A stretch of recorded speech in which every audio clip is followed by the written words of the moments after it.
teste.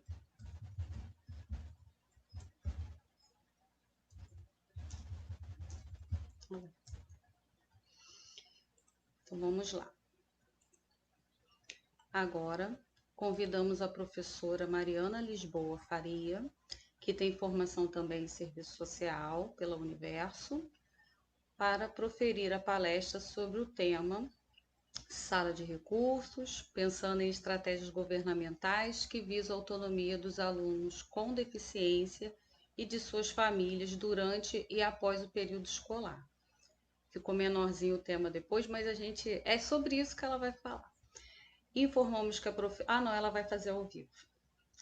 Vou botar a Mariana e eu saio.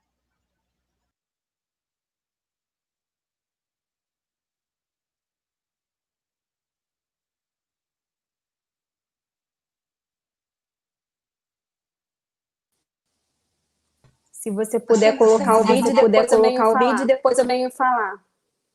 A minha voz está retornando também.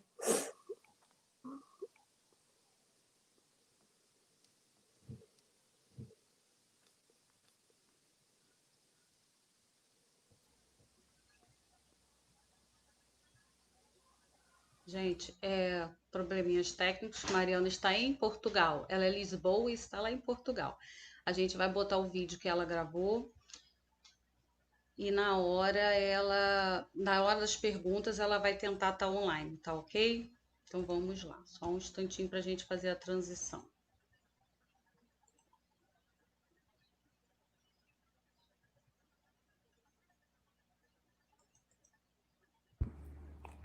Boa.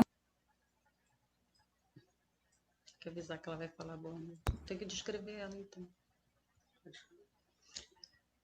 Deixa eu descrever a Mariana, porque ela não fez isso também. Ela é morena clara, de cabelos castanhos, olhos castanhos. A sobrancelha dela também é marcante. O sinal dela é um M descendo pelo cabelo. Está com uma blusa amarela. E ela vai dar boa noite, porque ela gravou o vídeo à noite. E Portugal tem a diferença de 4 horas para o Brasil. Vamos ao vídeo. Boa noite, meu nome é Mariana Lisboa, sou formada em Serviço Social e professora do município de Rio Bonito e de Saquarema. Em Rio Bonito eu atuei na Sala de Recursos e no Centro de Atendimento Educacional Especializado, que é o CAEE, e em Saquarema no PAI, que é o Programa de Apoio Educando. Hoje eu venho aqui conversar com vocês sobre a inclusão da pessoa com deficiência no mercado de trabalho, mas também não deixando de falar sobre educação, pois nós entendemos que a educação é a base fundamental para a formação de sujeitos ativos socialmente. E nesse primeiro momento, eu quero que vocês reflitam comigo quantas pessoas com deficiência vocês conhecem que conseguiram se incluir no mercado de trabalho. Ou os educadores e as educadoras que estão aqui. Quantos alunos vocês acompanharam que conseguiram se incluir no mercado de trabalho? Acredito eu que a maioria vai responder um número bem baixo, pois infelizmente essa é a nossa realidade. Mas nós não podemos nos contentar com isso. Precisamos avançar, precisamos superar as barreiras para que nós possamos conquistar uma equivalência de oportunidade da pessoa com deficiência no mercado de trabalho. E diante dessa realidade, infelizmente, a maioria das pessoas com deficiência, elas vivem do PPC, que é o benefício de prestação continuada. E muitas das vezes essas pessoas elas não conseguem ter uma perspectiva, se sentem inseguras de estarem inseridas no mercado de trabalho, né? E a gente precisa analisar aonde que nós estamos errando, o que precisa melhorar. Então, falando sobre a educação, né? É fundamental que nós possamos desenvolver uma educação emancipadora, né? Que nós possamos estar levando esse indivíduo a refletir, né?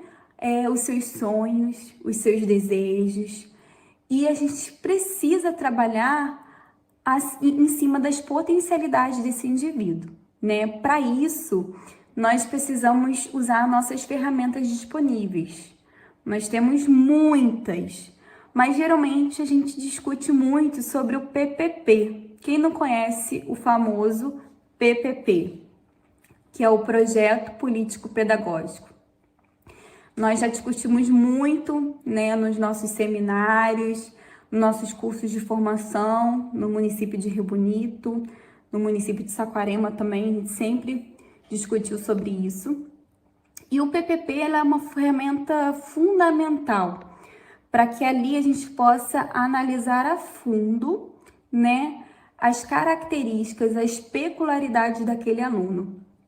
E nesse PPP a gente precisa projetar, né, os objetivos micros e macros. Mas de quem é a responsabilidade dessa ferramenta? É apenas do professor? Não. Não basta apenas o professor projetar e executar. Precisa de uma ação conjunta, né? Toda a comunidade escolar precisa estar envolvida com o PPP, pois só assim haverá um sucesso, né? Então, a gente precisa avançar também os muros das escolas, né? Para que as questões sociais daqueles alunos possam ser analisadas, né? E que de fato aquele aluno esteja presente na escola e sendo trabalhada de forma micro e macro, né? Através da questão de trabalhar além dos muros das escolas, nós percebemos que hoje a gente tem uma problemática muito grande que é a evasão escolar. E os dados analíticos nos apresentam que, de acordo com os avanços da etapa escolar, há uma evasão escolar muito grande. Por exemplo, eu trouxe um dado aqui para vocês, que é do censo de 2018, onde diz assim, que em 2018 havia 837.893 alunos matriculados no ensino fundamental, mas apenas 116.287 no ensino médio. Olha a diferença do quantitativo. Imagina o acesso à universidade, né? Então a gente precisa parar, analisar aonde que está o erro, o que é preciso fazer para que esse aluno conclua o ensino básico.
Simone, você tá sem voz. Desculpa, gente. Isso acontece. Travou a transmissão aqui, mas a gente está tentando resolver, tá? Só um instantinho, que a gente vai voltar com o vídeo da Mariana. Ou então, Mariana vai ter que entrar falando mesmo.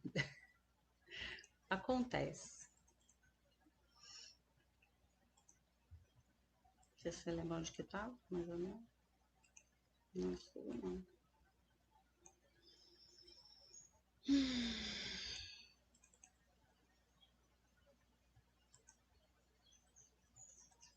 Pera.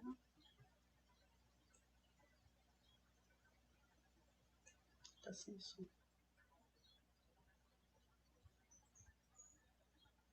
Mariana tá sem som.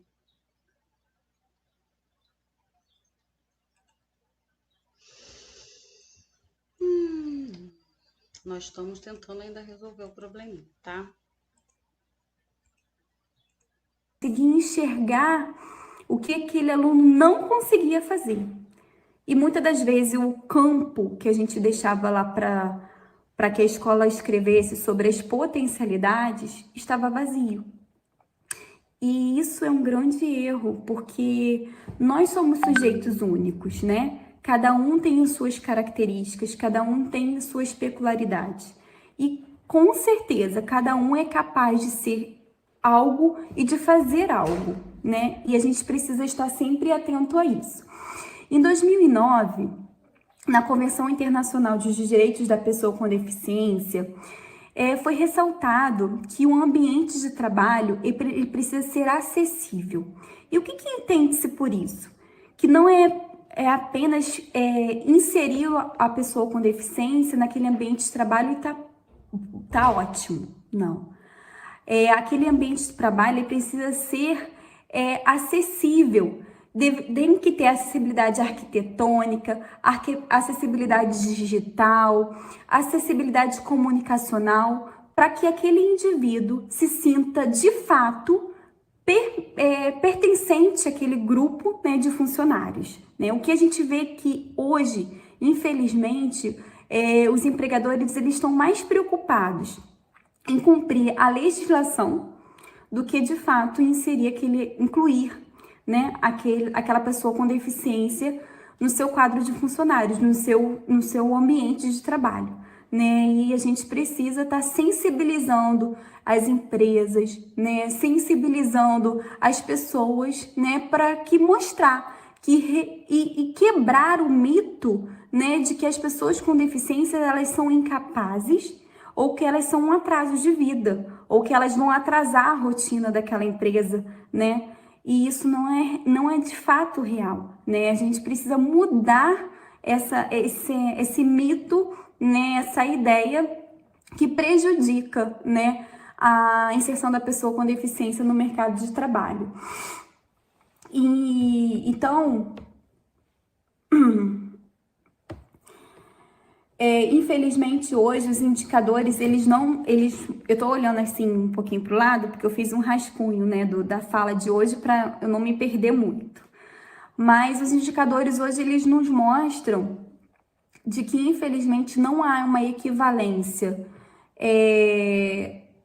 da pessoa com deficiência e sem deficiência no mercado de trabalho, né? O acesso hoje do PCD ao mercado de trabalho ainda encontra-se muito limitado, né? E isso se dá, né, pela falta de ações governamentais, né, e a falta da fiscalização da legislação vigente, né? Que hoje nós temos, inclusive, a lei de cotas, que é uma lei que ampara, né, o PCD, e a cada quantitativo de funcionários uma porcentagem reservada para o PCD.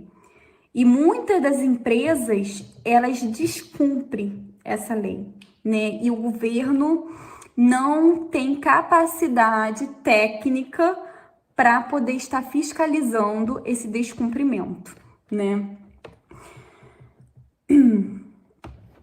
Em 2017 até 2013, meu nome é Mariana Lisboa. Segundo o RAIS, o que é o RAIS? Né? É a Relação Anual de Informações Sociais, solicitada pelo MTE, que é o Ministério de Trabalho e Emprego. Então, no período de 2007 a 2013, os números de trabalhadores com deficiência, elas não têm a mesma proporção de trabalhadores sem deficiência. E nesse quadro analítico nos mostra que houve um crescimento da inserção da pessoa no mercado de trabalho. Mas olha a diferença. 30,4% são de pessoas sem deficiência que conseguiram se inserir no mercado de trabalho, mas somente 2,6% de pessoas com deficiência conseguiram se inserir no mercado de trabalho. Então, o crescimento do mercado de trabalho formal para pessoas sem deficiência foi muito maior do que para pessoas sem deficiência, né? E o censo demográfico também de 2010 mostram que apenas 40,2% dos trabalhadores com deficiência estão inseridos num trabalho formal. Ou seja, mais da metade trabalham informalmente, né? A gente vê muito hoje, infelizmente, na rua, pessoas que são camelô, né? No metrô, no ônibus, no trem, pessoas com deficiência vendendo, né, seu pão de cada dia, né? Do trabalho informal. Então, essa é a nossa realidade, infelizmente. A partir de agora, eu vou trazer alguns dados aqui que nos informam quais são as barreiras que a pessoa com deficiência encontra para poder conseguir se incluir no mercado de trabalho, tá bem? Olha, outra barreira também que o PCD encontra é que a maioria dos empregadores eles escolhem o tipo de deficiência que eles vão contratar, né? Eles querem escolher, né? Então, não basta apenas ser deficiente, né? Você também é excluído pelo seu tipo de deficiência, né? E o RAIS, né, do MTE, nos mostra que os deficientes contratados, 50,7% são deficientes físicos. 21,8% são deficientes auditivos. Apenas 9,4% são deficientes visuais. 7,1% são deficientes intelectuais. E só 1,5% são deficientes com deficiência múltipla, né? Então, olha quanto preconceito essas pessoas sofrem, né? Então, são muitas barreiras que essas pessoas encontram. E outra questão também é que não basta também ser deficiente, ser excluído pelo seu tipo de deficiência, mas também ser excluído pelo seu gênero. Os dados nos mostram que no grupo de deficientes, a maioria são mulheres, mas em relação ao emprego, a maioria são homens. Olha, então aqui o censo demográfico nos mostra que, o censo demográfico de 2010 mostram que a quantidade de mulheres deficientes são 5,3 pontos a mais do que homens. Mas em questão de trabalho, a RAIS, né, que é a relação anual do MTE, 64,8% são homens e apenas 35,2% são mulheres. Então, nós temos aí também o preconceito de gênero. A pessoa já sofre o preconceito pela deficiência, também sofre preconceito pelo gênero. Outra questão também é a idade. Então, também, além de sofrer o preconceito de deficiência, ele precisa ter até 39 anos. Os dados mostram que se a pessoa que tem deficiência tiver a mais de 39 anos, é muito mais difícil ele conseguir se inserir no mercado de trabalho. O RAIS também, de 2009 a 2012, nos mostra que há uma questão, né, de preconceito racial. No grupo de deficientes geral, tá? 51,8% são deficientes da raça negra, né? Mas em relação a emprego, apenas 29,7% são deficientes negros e 46% são não negros. Então, a gente aqui percebe que no grupo de deficientes geral, há um quantitativo superior de deficientes negros. Mas no que tange ao mercado de trabalho, os empregadores, eles preferem contratar deficientes brancos do que deficientes negros. Então, olha, gente, quantas barreiras essas pessoas sofrem. Elas sofrem pelo seu tipo de deficiência, pelo gênero, pela idade, pela sua raça, sua cor, né? São muitas questões, né? Então a gente precisa apoiá-las. Nós precisamos estar mudando essa visão, né, cruel, né, do mundo do mercado de trabalho na qual nós vivemos hoje, né? E outra coisa também que eu esqueci de mencionar aqui é em relação à remuneração, né? A legislação hoje, ela proíbe que haja diferença salarial entre a pessoa com deficiência e a pessoa sem deficiência. Mas na realidade, infelizmente, os dados analíticos mostram que há sim essa diferença de salário, né? Então, gente, infelizmente, a gente precisa estar atento a essas características.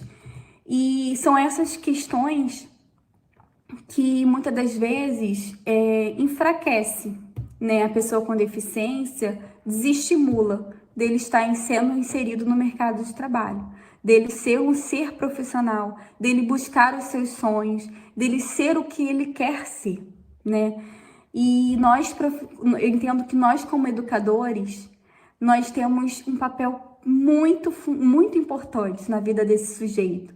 Pois se a gente elevar sua autoestima, focar nas suas potencialidades, né, a gente vai conseguir com que esse sujeito, né, ele perceba que ele é um sujeito de direitos, né, e que ele é capaz, sim, de estar ali trabalhando como qualquer outra pessoa e fazer valer, né, a nossa Constituição brasileira, que todos nós somos iguais perante a lei, né? Não devemos permitir, né, o preconceito racial, o preconceito de gênero, o preconceito físico, né? A gente precisa, né, acabar, né, com essas barreiras.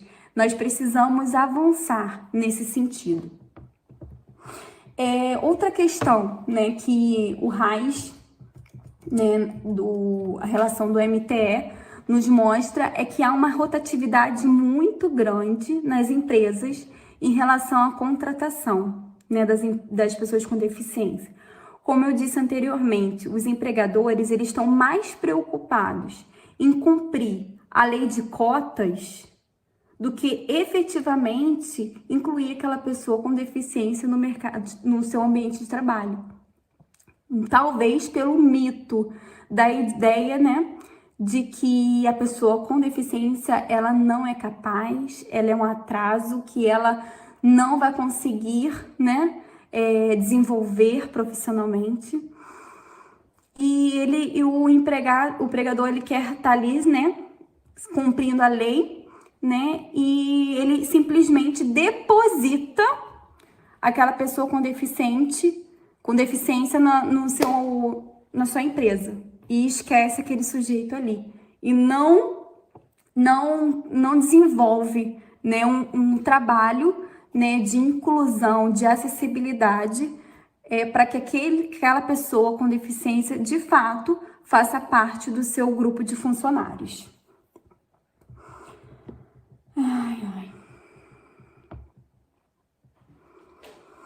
Então, gente, o que a gente pode fazer, né, para que essas pessoas de fato sejam incluídas, né? no mercado de trabalho. Existem vários projetos, inclusive no Rio de Janeiro. Eu fui pessoalmente no ano retrasado na palestra do CIE, que é o Centro de Integração Empresa-Escola. O CIE ele tem um projeto de inclusão, onde ele proporciona desde a formação até a inclusão da pessoa com deficiência no mercado de trabalho e também posteriormente, né? Ou seja, ele acompanha aquela pessoa com deficiência durante toda a trajetória profissional, educacional e profissional.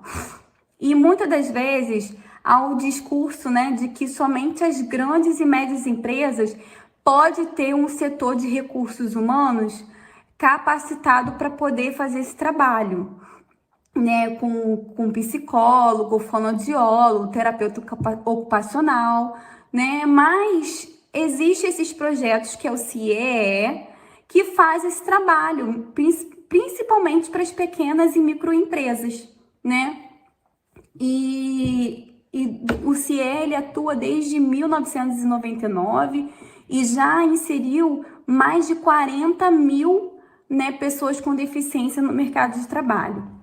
Mas, assim, é o que eu vinha discutindo com outros profissionais.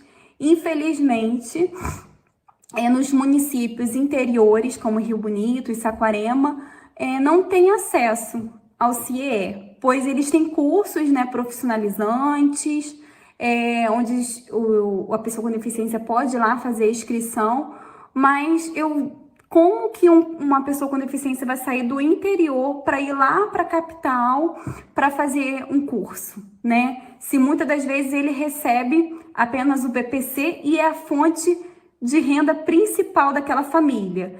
E o governo, muitas das vezes, não oferece transporte, tem dificuldade de oferecer ferramentas para que a pessoa com deficiência tenha acesso a essa formação. Então, a gente precisa lutar para que esses projetos, né, esses centros de integração, né, de formação profissional, né, de integração empresa e escola, esteja ao alcance de todos, né? Não apenas aos que estão ao redor, né, da capital, mas que isso possa se expandir, né? Que os municípios possam, né, começar a fomentar essa ideia, né, de criar esses centros de integração, que são fundamentais, né, para a inclusão das pessoas com deficiência.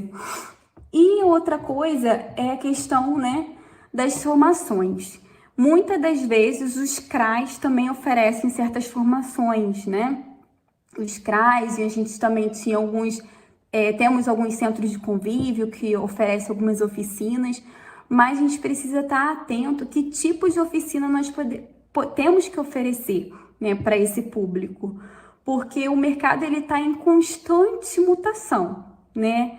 E ele exige que os sujeitos, né, estejam sempre sendo reformulados, né, e estejam acompanhando essas mudanças. Então, a gente às vezes vê alguns CRAs oferecendo cursos, né, não estou dizendo aqui que não seja importante, mas oferecendo muito cursos de artesanato, de corte, de costura, de pintura, mas a gente precisa parar e pensar.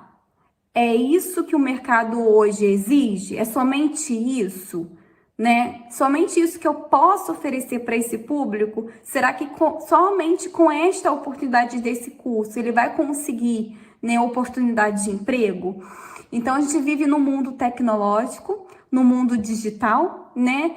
E a gente ainda vê alguns centros, né, de convívio, alguns CRAs, ainda somente limitados a cursos de artesanato, né, de corte, de costura, de pintura, né? Então, a gente precisa avançar, né? Acompanhar, né, as mutações do mercado. Eu vou trazer aqui também para vocês alguns principais discursos, né, que os empregadores eles sustentam para não contratar as pessoas com deficiência e que a gente precisa estar atentos, né, e preparados para enfrentar, né, esses discursos. E uma dessas teses, né, que é que as pessoas com deficiência, elas não são capacitadas suficientemente para as vagas, né? Então, a gente já viu aqui, já mostrei para vocês o CIEE. Existe sim, né, a formação profissional, mas claro que a gente precisa melhorar o acesso, né? Então, esse discurso, né, de que não existe pessoas com deficiência capacitadas, isso já caiu por terra, né? Nós temos sim formações, inclusive acompanhamento, né, dessas instituições durante todo o percurso dessa pessoa com deficiência no ambiente de trabalho. Outra discussão, outra coisa que eles colocam é que a pessoa com deficiência, elas possuem níveis de escolaridade e formação incompatíveis com a necessidade, né, do mercado de trabalho. Mas a gente percebe que muitas das vezes a oferta de trabalho, ela não exige níveis elevados de formação, né? Mas o grande problema é que os empregadores, eles querem escolher o tipo de deficiência. Eles querem escolher qual é o gênero, eles querem escolher qual é a raça e qual é a cor, né? Ou seja, eles colocam discursos, né? Mitos para poder convencer o judiciário, né, o não cumprimento da lei de cotas. E outra coisa também que geralmente os empregadores falam, é que a pessoa com deficiência, ela prefere ganhar o BPC do que trabalhar.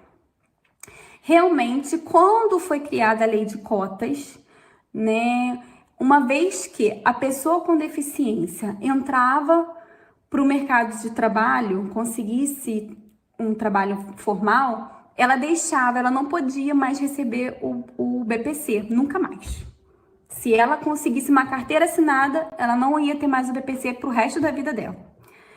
Então, percebeu que realmente as pessoas com deficiência preferiam ganhar um BPC, porque ninguém vai trocar o certo pelo incerto, né? Então, olharam, né, para essa questão e mudaram, né? Então, uma vez que a pessoa consiga um trabalho, e depois ela torna-se desempregada novamente, ela pode receber o benefício novamente. Então, ela vai conseguir uma carteira assinada, né? Nesse período que ela está com uma carteira assinada, ela não vai estar recebendo o BPC. Mas se porventura ela ficar desempregada, ela pode receber o BPC novamente. E também tem a questão da condição de aprendiz, né? A empresa, ela tem possibilidade de contratar a pessoa com deficiência para a função de aprendiz. Aí ela recebe o BPC e mais uma quantia, né, de incentivo como aprendiz, né? Então, graças, né, às nossas lutas, nós conseguimos, né, grandes avanços. E eu digo que a gente não chegou ainda à plenitude, né? A gente não conseguiu ainda tudo, mas aos poucos, né, nós vamos conseguir os espaços, né, de direitos da pessoa com deficiência.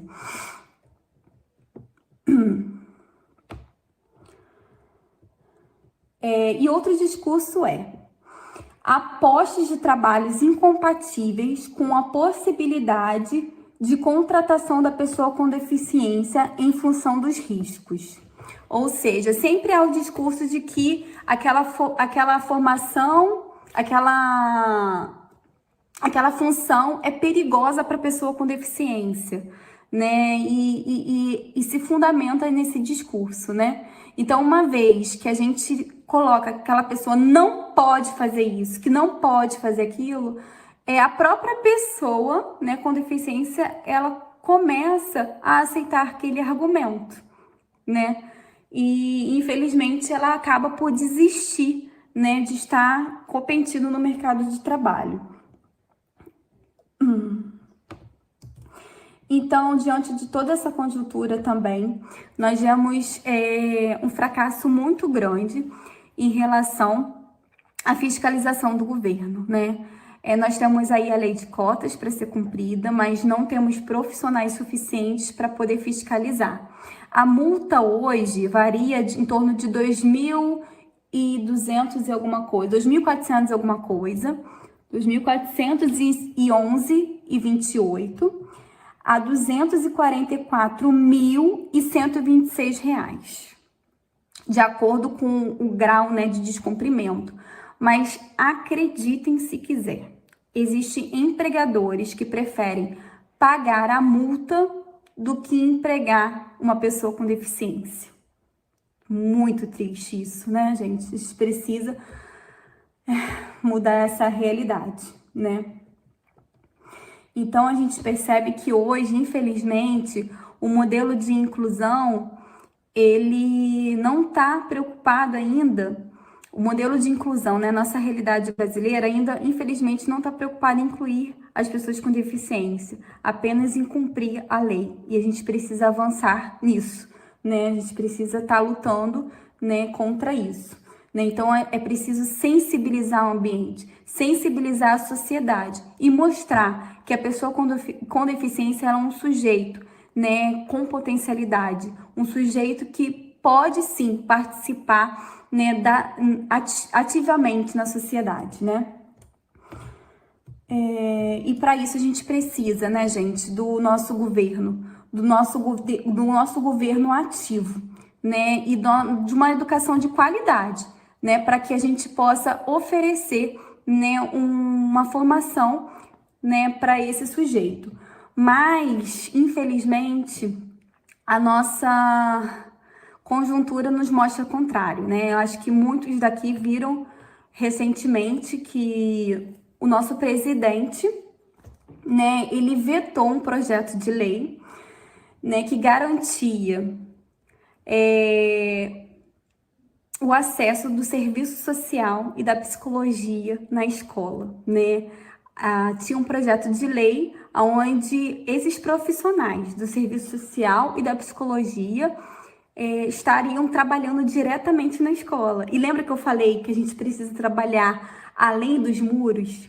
Porque essas crianças, esses adolescentes, muitas das vezes, eles estão relacionados com muitas problemáticas das questões sociais, né? E se esses profissionais trabalhassem em conjunto com a educação, nossa, seria maravilhoso, né? Pois, de fato, a gente poderia oferecer uma educação emancipadora. Mas o nosso presidente vetou esse projeto de lei, né? E ele colocou que isso seria um mero gasto público, né? Mas, né, em relação a isso, hoje nós temos um gasto de mais de 1 trilhão de reais por nossos deputados, né? E também eu trouxe aqui para vocês que o nosso Senado ele custa em média 7 milhões por ano. E se nós temos 81 senadores, a conta fecha em 560 milhões de reais. E o nosso presidente estava preocupado com o gasto de psicólogos e assistentes sociais nas escolas, né? Então, a gente para e pensa, cadê a preocupação com a educação? Aonde está o investimento, né? Então, se a gente investir na base, que é a educação, nós vamos conseguir sujeitos de sucesso. E é isso, né, de todo o nosso coração que nós desejamos para os nossos alunos. Pois nós temos tanto esforço durante toda a educação básica para a gente conseguir ver lá na frente nossos alunos sendo sujeitos ativos, conquistando os seus sonhos. Mas, meus amigos, eu deixo uma mensagem aqui para vocês. Não desistam, porque a luta não acabou, tá bom? Beijo no coração de todos vocês.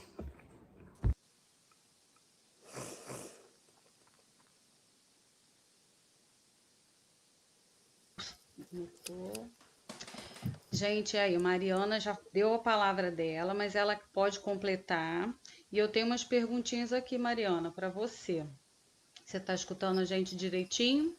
Sim, dá para me ouvir? Tá com um pouquinho de eco mesmo. Sim, minha voz está retornando. Vamos tentar. Aqui tem uma pergunta: como a escola pode incorporar esses projetos?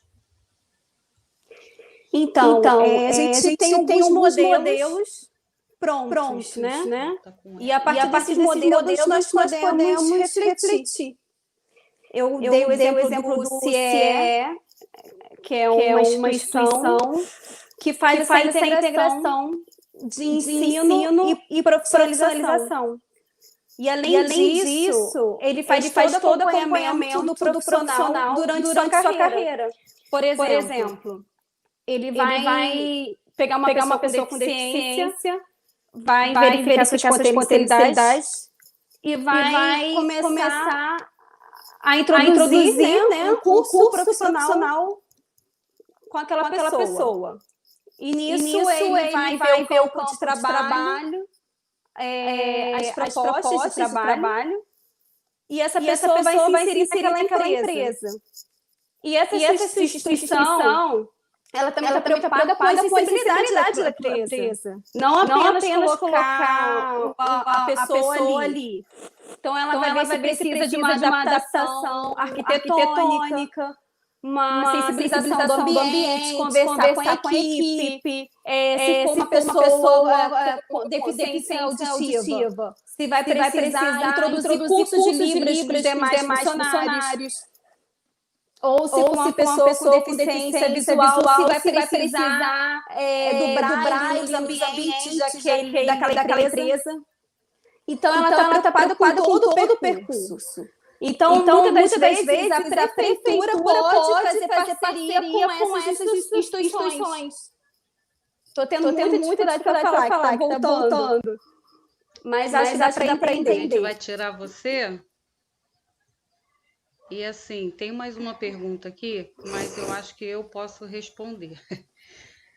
Como é possível colocar em prática projetos que sejam viáveis para a realidade da nossa cidade? Então, assim, para a gente poder botar os projetos, primeiramente a gente tem que ir junto aos vereadores mesmo, porque são eles que lançam os projetos. Então, a gente pode escrever um projeto e ter esse acompanhamento com um vereador que a gente votou, ou então até que a gente não votou, eles nos representam na Câmara.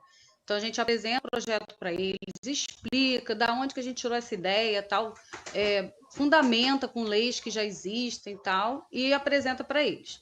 A gente ganha eles na conversa mesmo, explicando como é que se faz, tudinho. Aí eles vão apresentar esse projeto à Câmara, tá? Estou pensando aqui dentro da área de educação mesmo, que é o que a gente tem de experiência. Aí eles apresentam para os outros vereadores, eles votam, e se esse projeto for aprovado, vai também para o prefeito, para ele tomar ciência, se ele achar que é viável também ele assina. E aí, no caso, por exemplo, um que eu já sei que passou e que a gente está ainda em construção, foi o projeto aqui de Rio Bonito, foi criado na verdade foi criado pela equipe, né, mas por Fernanda, que é lá do COPC, que trabalha com os surdos. Eles criaram lá, tem uma sala de educação bilíngue, né, a turma de crianças surdas, e elas fazem a complementação em Libras, aprendem as Libras, aprende a Libras, porque tem gente que não sabe, né? Tem algumas crianças que têm muita dificuldade, e não tem essa convivência em casa. Aí ela fez um projeto para ter Libras como disciplina em todas as escolas. Já foi aprovado pela Câmara e já foi também para a nossa secretária, e a gente já teve uma resposta assim que a gente pretende começar justamente pelo Colégio Maurício Kopke, que é onde está centralizando as crianças com deficiência auditiva, com surdez, né? E aí a gente mas não vai começar com ensino de Libras para eles já tem, vai ser para os outros alunos. Então vai ser como se fosse o inglês, né, que é uma língua estrangeira, mas vai ser a Libras, que é uma língua do nosso país também. Então eles vão ter como disciplina. Dentro desse projeto, a gente já sabe que a gente vai ter que ter um concurso, está para chegar, e nesse concurso a gente já colocou professor de Libras surdo e colocamos também que a gente vai precisar de mais intérpretes na rede. Então, é um projeto que foi já escrito por uma pessoa, encaminhado à Câmara, a Câmara votou e já está sendo tomado providências em relação a ir para frente. E a gente tem que cobrar realmente se esse projeto for para frente, tal, e depois do COP, a ideia é que isso se expanda para todas as outras escolas da rede. Tá? Uma pergunta que fizeram aqui também é se essa live vai ficar gravada. Vai. A gente tem uma pessoa assistindo, eu esqueci o nome dele, acho que é Tiago. Ele está dizendo que ele é surdo, ele está pedindo para compartilhar, botar ele falando, ele fazendo Libras, não tem como, a gente está aqui aprendendo a mexer no equipamento, dá um trabalho, então nesse momento não tem como. Eu entendo a angústia dele de querer se comunicar, de querer mostrar as perguntas dele, mas não tem como. Infelizmente, a gente está aqui tomando uma surra do equipamento.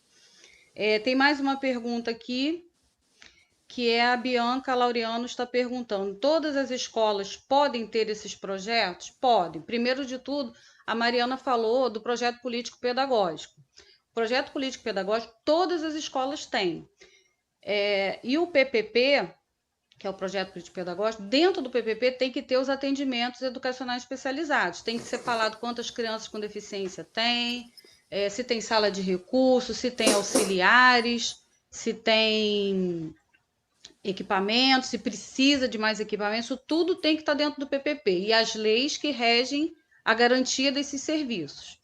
E também para cada criança que tiver deficiência, né, que tiver altas habilidades, que tiver impedimentos, tem que ter o PEI, que é o projeto, que é o plano de ensino individualizado. O que é o plano de ensino individualizado? Cada professor que dá aula para aquele aluno, ele vai montar um plano pensando nas dificuldades dele, como que ele vai poder dar a aula dele, o que ele vai cobrar desse aluno, né? A gente vai pensar também, isso aí eu vou deixar porque daqui a pouco o Alan vai falar um pouquinho, pode ser que ele fale disso também, sobre o currículo funcional. Então, isso aí tudo a gente aprende nos cursos que são dados pela prefeitura. Quem quiser fazer, os cursos abrem todos os anos, a inscrição é online, mas esse ano a gente até as aulas começaram presenciais, mas devido à pandemia a gente está fazendo online, inclusive a primeira vez que a gente faz um seminário online também. Então a gente vai até pedir desculpa pelas falhas, mas acontecem, né? Mariana, você acha que seu áudio continua ruim? Deixa eu ver. Tá voltando ainda, mas eu vou tentar falar.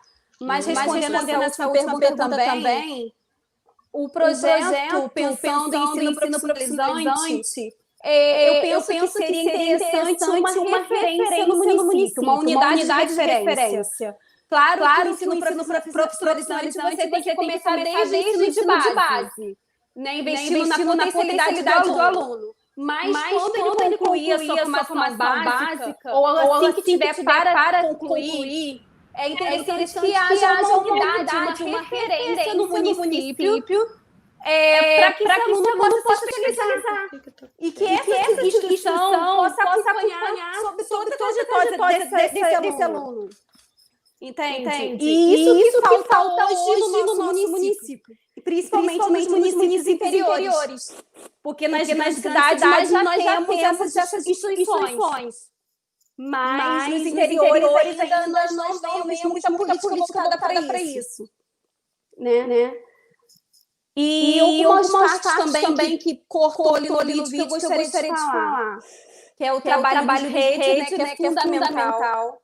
Que não basta apenas a escola trabalhar sobre esse aluno. Todas as instituições, setores sociais da sociedade que está inserido, serviço social, a saúde, a habitação, conselho tutelar. Então não basta só a educação investir na pessoa com deficiência. Ela tem que estar associada com todas as questões sociais dessa pessoa. Né? Porque muitas das vezes nós pegamos alunos que, além da deficiência, ela está vinculada com outras questões, como a pobreza, com um abuso. Então, para que ela possa progredir, ela precisa ter um apoio desses outros setores. Acho que eu vou parar por aqui porque está interferindo muito.